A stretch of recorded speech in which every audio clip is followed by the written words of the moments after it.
पर्व और त्योहारों के दौरान आपने देखा होगा, ये जब भी पर्व और त्योहार आते थे उत्पात शुरू हो जाती थी। अब उत्पातियों और उपद्रवियों को पता लगेगा कि 7 पीढ़ियां याद आएंगी उनको, क्योंकि कभी कभी बुरी आदतें जाती नहीं लोगों की, तो उसके लिए उनकी डेंटिंग पेंटिंग करवानी पड़ती है कायदे से, जिससे उनकी बुरी आदतों को हम ठीक कर सकें। और यही डेंटिंग पेंटिंग आपने देखा होगा, कल बरेली के अंदर हो मौलाना भूल गया कि शासन किसका है। वो ये मानता था धमकी देंगे और हम जबरदस्ती जाम कर देंगे।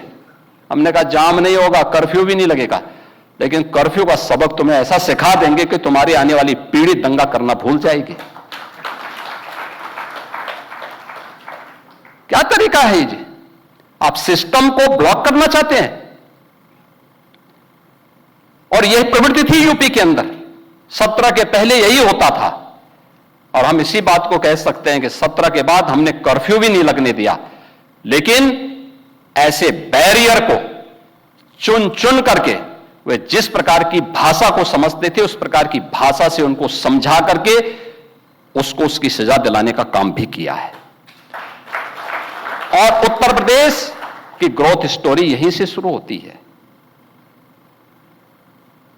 अगर आजादी के समय, मैं उससे पहले नहीं जाता, लेकिन 1947 में भारत आजाद हुआ, अगर उस समय भारत की इकोनॉमी में भारत का, उत्तर प्रदेश का कंट्रीब्यूशन 14% था, तो ये 14% फिर से होना चाहिए। और 14% नहीं होना चाहिए, बल्कि जितनी आबादी है उत्तर प्रदेश की, उत्तर प्रदेश उतना कंट्रीब्यूशन करता हुआ दिखाई दे।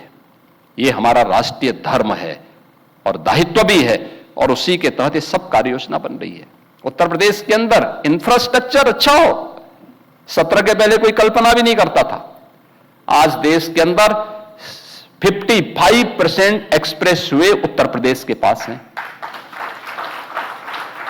सबसे अधिक सिटी में मेट्रो का संचालन उत्तर प्रदेश कर रहा है। 17 के पहले 2 एयरपोर्ट पूरी तरह क्रियाशील थे, लखनऊ और वाराणसी।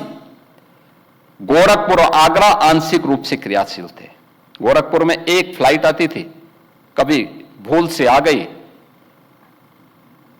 हम लोगों को ट्रेन से दिल्ली जाना होता था। आप सोचो 14 घंटे की हमारी जर्नी हुआ करती थी। बहुत इमरजेंसी में कोई होगा तो मुझे गोरखपुर से लखनऊ 6 घंटे बाई रोड आना पड़ता था, फिर यहां से मैं फ्लाइट पकड़ता था दिल्ली के लिए। आज गोरखपुर से 14 फ्लाइट चल रही हैं, 14 फ्लाइट देश के अलग अलग सिटी को जोड़ रही हैं। 16 एयरपोर्ट हमारे आज के दिन पे क्रियाशील हैं।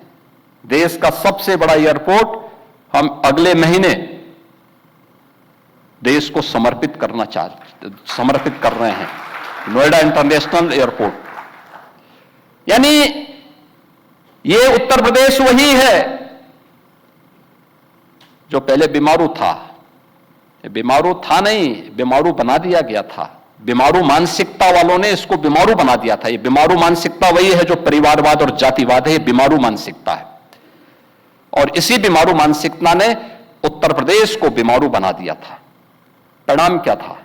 दंगे होते थे, दंगाइयों को मुख्यमंत्री आवास में बुला के सम्मानित किया जाता था, दंगाइयों की अवभगत होती थी, और पेशेवर अपराधी और माफियाओं के सामने सत्ता सैल्यूट करती थी और सत्ताधारी लोग उनके कुत्तों के साथ हाथ मिलाया करते थे।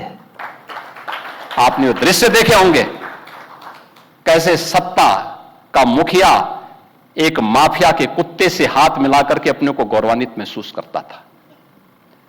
यह स्थिति थी। आप अनुमान करते हैं उत्तर प्रदेश के लोगों को इन्होंने सुरक्षित किया था? ये सुरक्षित करते? हर जिले के अंदर एक माफिया दे दिया था, और हर माफिया को जिले के अंदर पैरेलल समानांतर सरकार चलाने की पूरी छूट दे दी थी। आज परिणाम क्या था? 17 में आते आते उत्तर प्रदेश न केवल बीमारू था, बल्कि उत्तर प्रदेश के नागरिकों के सामने पहचान का संकट भी था। हर व्यक्ति अपनी पहचान के लिए मोहताज था। ना बेटी सुरक्षित, ना व्यापारी सुरक्षित। खेतीबाड़ी चौपट, किसान आत्महत्या करता था। नौजवान की नौकरी पर सेंध लगती थी, उसकी नीलामी होती थी। चाचा भतीजा दोनों वसूली के लिए निकल पड़ते थे। वसूली का गैंग चलता था। ट्रांसफर पोस्टिंग में इनके दलाल बोली लगाया करते थे। और आप भी देखते होंगे, जब हम ट्रांसफर पोस्टिंग करते हैं तो आज भी उनकी पीड़ा झलक उठती है। कैसे हम लोगों ने उनके उस अनैतिक अवैध व्यापार पर कैसे प्रहार किया है। उनके सभी चेले चपाटे किस प्रकार से चिल्लाते हुए दिखाई देते हैं। हर एक मामले में आज आप देख सकते हैं world class infrastructure Uttar Pradesh के पास। एक्सप्रेसवे नंबर 1 पर, रेलवे का नेटवर्क नंबर 1 पर, मेट्रो नंबर 1 पर, एयरपोर्ट एयर कनेक्टिविटी नंबर 1 पर, देश की पहली रैपिड रेल उत्तर प्रदेश में, देश का पहले इनलैंड वाटरवे उत्तर प्रदेश में, एमएसएमई का सबसे बड़ा बेस उत्तर प्रदेश में।